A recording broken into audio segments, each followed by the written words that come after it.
For those of us who are born in Australia, I say this very genuinely, Deputy Speaker, I'm born in Australia. As far as I can tell, back 4 generations. Hopefully they were convicts and had a good time. I don't know. It's really hard to understand, viscerally, the vulnerability that a temporary visa status has over someone. The threat, I will have your visa cancelled, I will report you, I will cancel your sponsorship unless you do what I say, unless you work extra hours, unless you pay me kickbacks, unless you put up with these foul living conditions, unless you give me sexual services, or worse.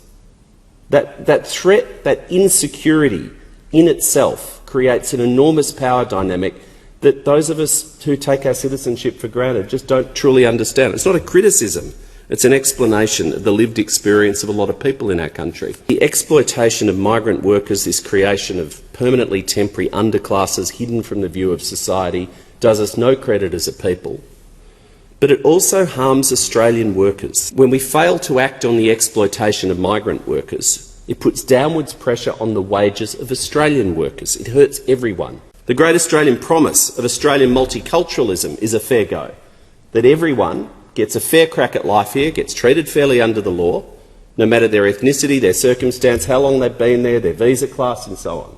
We're all equal under the law. But one of the most shameful, disgusting examples where we fail as a nation and undermine our own values is the exploitation of migrant workers.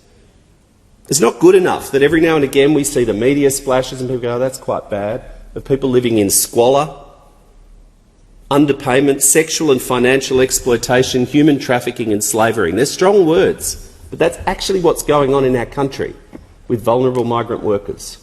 And so those opposite want to argue for lower wages, argue for employers to be able to bring in more and more workers on low wages, argue against the role of unions in exposing exploitation,